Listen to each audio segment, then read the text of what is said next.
Apesar de pouca divulgação nos meios de comunicação, os protestos na Venezuela estão chamando a atenção de pessoas no mundo todo.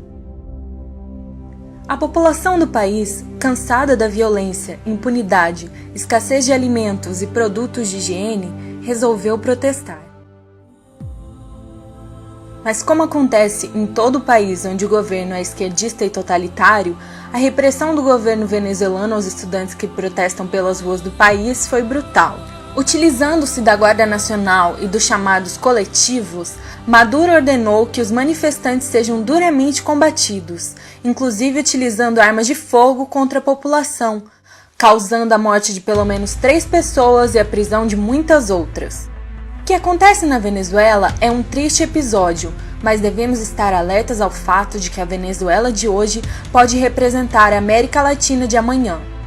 Muitas das medidas que foram implementadas na Venezuela há alguns anos estão sendo agora postas em prática no Brasil, como o controle estatal na iniciativa privada, em especial nos meios de comunicação e na internet, a tentativa de desmilitarização da polícia e o desarmamento da população, ainda que em plebiscito a maioria dos brasileiros tenha votado contra o desarmamento.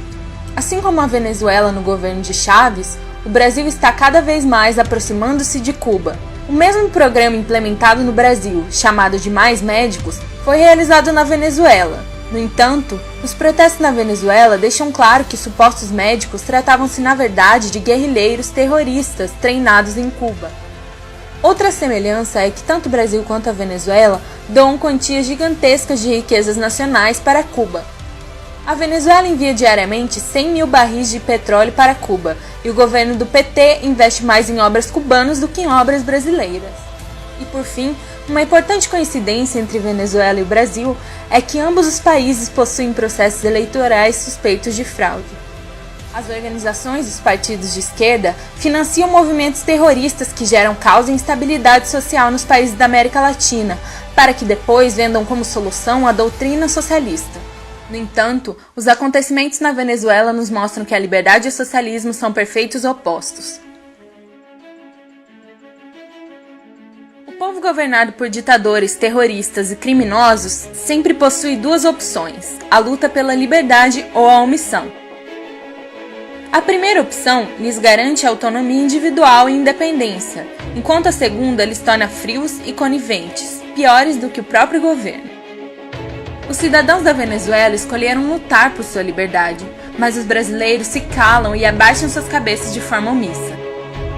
Em ano de eleições, nosso país vive um turbilhão de escândalos políticos.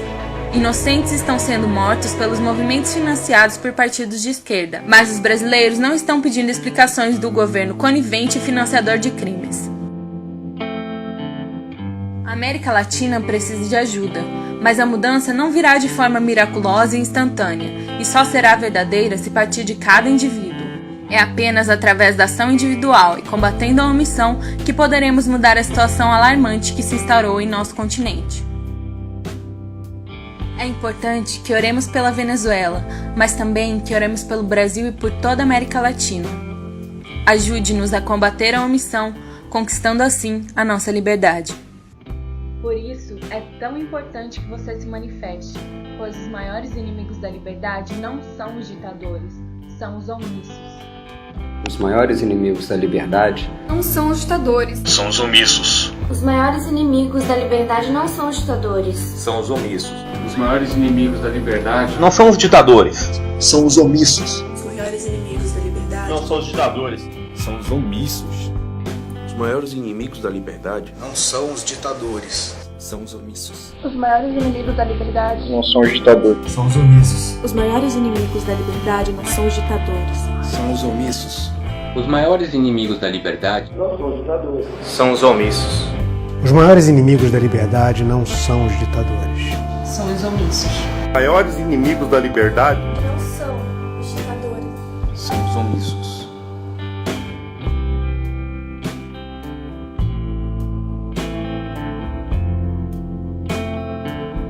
Se ficar calada, vai ficar igual Cuba.